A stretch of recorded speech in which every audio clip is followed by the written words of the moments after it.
जब तक सरकार बिना किसी शर्त के ये कानून वापस नहीं लेगी तब तक आपकी हड़ताल जारी रहेगी, टूटेगी नहीं किसी भी कीमत पर। मौके में मत आ जाना, झांसे में मत आ जाना। सरकार के दलालों की कमी नहीं है, आप ही के बीच से लोग मिल जाएंगे जो चंद पैसों में बिक जाएंगे और आपका सौदा कर देंगे।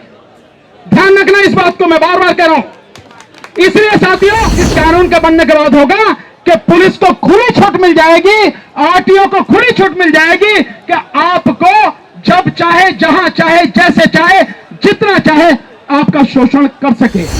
यह सरकार हर किसी की गर्दन काट रही है, यह सरकार हर किसी को तबाह करने पर तुली हुई है और इसीलिए लगातार इस तरह के कानून ला रही है।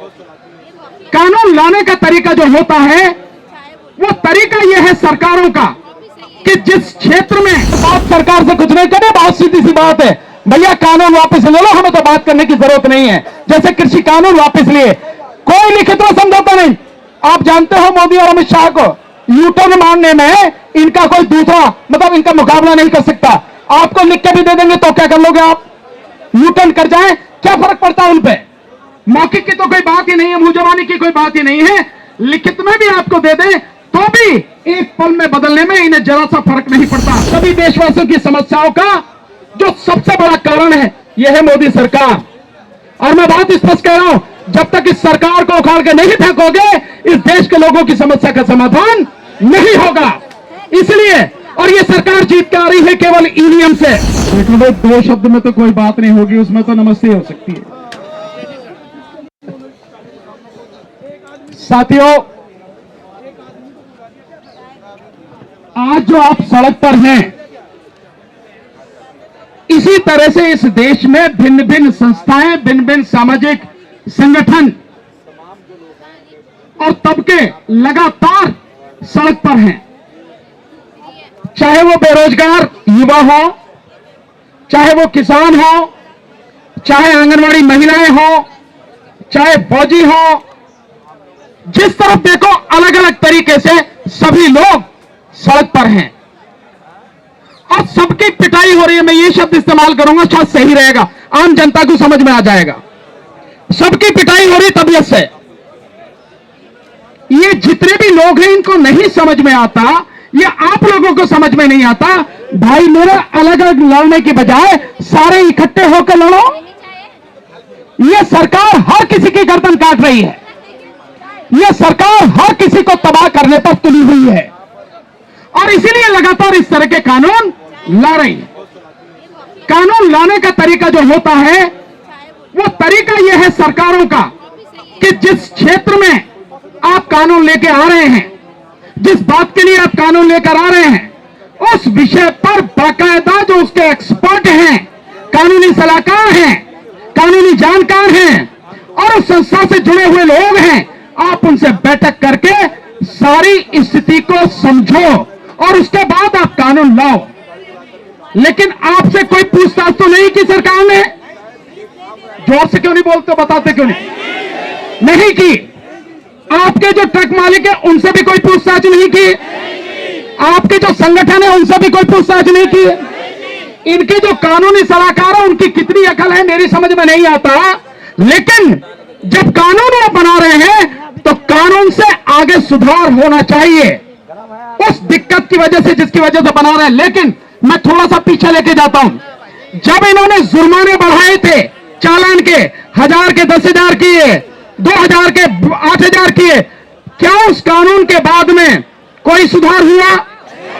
नहीं हुआ, बल्कि जो दुर्घटनाएं हैं वो दुर्घटनाएं जो पीछे होती थी वो दुर्घटनाएं लगातार और बढ़ गई। इसका मतलब यह है कि अब जब आप कानून बना रहे हैं तो पीछे का आप डाटा देखो, पीछे की सारी स्थिति का आकलन करो कि उससे सुधार हुआ या नहीं हुआ। जब नहीं हुआ तो आपको यह समझने की जरूरत है कि इसमें कमी कहां है, दिक्कत क्या है, ये सारी पूछ के समझ के आप कानून बनाओ। लेकिन यह कानून इस तरह से नहीं बनाया गया। कानून बनाने के लिए वैसे भी जो आपराधिक कानून है, क्रिमिनल लॉ है, हिट एंड रन वाला जो कानून है ये क्रिमिनल लॉ है। क्रिमिनल लॉ के लिए जब आप कोई भी अमेंडमेंट कर रहे हैं, कानून बना रहे हैं, उसके लिए एक बहुत ही अच्छा एक आधार बनाया गया है और वो है कि चाहे 100 के 100 गुनहगार छूट जाएं, लेकिन किसी भी बेगुनाह को सजा नहीं होनी चाहिए। इसके अलावा जब तक सिद्ध ना हो जाए तब तक हर व्यक्ति निर्दोष है। लेकिन इस कानून के बनने के बाद क्या होगा? इस कानून के बनने के बाद होगा कि पुलिस को खुली छूट मिल जाएगी, आरटीओ को खुली छूट मिल जाएगी कि आपको जब चाहे, जहां चाहे, जैसे चाहे, जितना चाहे आपका शोषण कर सके। 7 लाख रुपए जुर्माना है ना? अगर किसी को पकड़ लिया तो 7 लाख रुपए जुर्माने की जो बात आई, उस 7 लाख के जुर्माने में जो ड्राइवर है वो तो दे ही नहीं सकेगा, और उसे अगर बंद कर दिया उसका परिवार भी बर्बाद हो जाएगा। साथ में जिनके जो वाहन है, जो ट्रक है, बस है, निश्चित रूप से वो आदमी भी 7 लाख रुपए जुर्माने नहीं दे सकेगा। जिसका मतलब है कि सरकार को यह कानून लाने से पहले 100 बार सोचना चाहिए था। आज जो बात हो रही है कि आपकी तरफ से समझौते की बात की गई है, मैं समझता हूं हमेशा जो लड़ने वाले लोग हैं, जो दुखी लोग हैं, उनकी पीठ में छुरा भोंका जाता है। अपनी एक यूनियन बनाओ, अपनी एक एग्जीक्यूटिव बॉडी बनाओ ड्राइवरों की, उनमें से जो अच्छे समझदार लोग हैं उनको लीड करने के लिए आगे लाओ, और जब तक वो आपके सामने सरकार से बात करें, और बात सरकार से कुछ नहीं करें, बहुत सीधी सी बात है, भैया कानून वापस ले लो, हमें तो बात करने की जरूरत नहीं है। जैसे कृषि कानून वापस लिए, कोई लिखित समझौता नहीं। आप जानते हो मोदी और अमित शाह को यूटर्न मारने में इनका कोई दूसरा, मतलब इनका मुकाबला नहीं कर सकता। आपको लिख के भी दे देंगे तो क्या कर लोगे आप? यूटर्न कर जाए, क्या फर्क पड़ता है उन पे? मौखिक की तो कोई बात ही नहीं है, मुंह जबानी की कोई बात ही नहीं है, लिखित में भी आपको दे दें तो भी एक पल में बदलने में इन्हें जरा सा फर्क नहीं पड़ता। आपको ध्यान नहीं है तो ध्यान करो। आप जब सीएनआरसी का आंदोलन चल रहा था, सीएनआरसी के आंदोलन में इन्होंने कहा कि हम पूरे देश में जेलें बनाएंगे, डिटेंशन कैंप बनाएंगे, और जब ये बात बड़ी, आंदोलन बढ़ा, तो मोदी जी ने रामलीला मैदान में क्या कहा? ना सीएनआरसी की तो बात ही नहीं हुई, डिटेंशन कैंप की तो बात ही नहीं हुई। ये ऐसे पलट जाते हैं। सो मेरा आपसे निवेदन है, हम आपके साथ, हमारी टीम आपके साथ, जिस तरह की भी कानूनी सलाह, जिस तरह भी कानूनी मदद आपको चाहिए, हम बिना किसी पैसे के आपको वो प्रोवाइड कराएंगे, ये मेरा वादा है। दूसरा आपसे निवेदन है, धोखे में मत आ जाना, झांसे में मत आ जाना। सरकार के दलालों की कमी नहीं है, आप ही के बीच से लोग मिल जाएंगे जो चंद पैसों में बिक जाएंगे और आपका सौदा कर देंगे। ध्यान रखना इस बात को, मैं बार बार कह रहा हूं। इसलिए साथियों, अपने बीच से अच्छे लोगों को चुन के अपनी टीम बनाओ और तब जाके बात करना। और बात तो मैंने सीधे ही कहा, कोई बात ही नहीं, तुम कानून वापस लो, खेल खत्म, पैसा हजम। क्या जरूरत है हमें बात करने की? क्या जरूरत है? एक बात।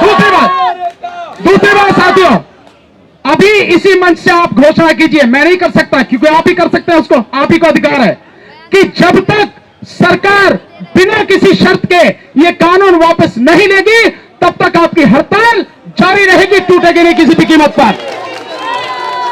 इसी तरह से और एक छोटा सा और निवेदन कर दे रहा हूं, हम सबकी, सभी देशवासियों की समस्याओं का जो सबसे बड़ा कारण है यह है मोदी सरकार। और मैं बात स्पष्ट कह रहा हूं, जब तक इस सरकार को उखाड़ के नहीं फेंकोगे, इस देश के लोगों की समस्या का समाधान नहीं होगा।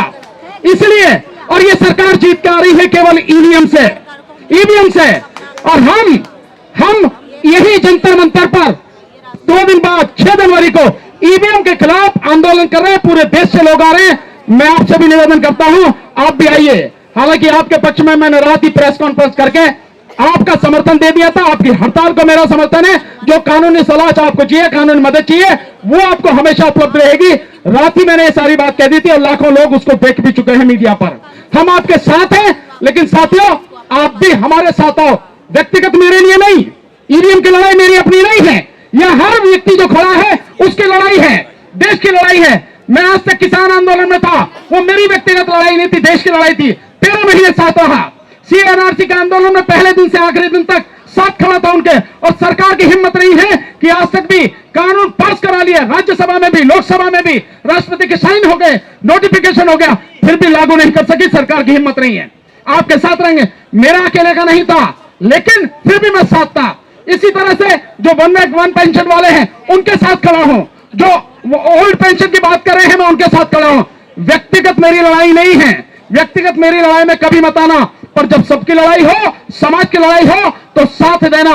पर 2 दिन बाद 6 जनवरी को सबको आना है, जो आज आए हैं, औरों को भी लेकर आओ। बस इतना ही कहना है, हम आपके साथ में हैं। बहुत बहुत शुक्रिया, सभी को आदाब, सत श्री अकाल, नमस्कार।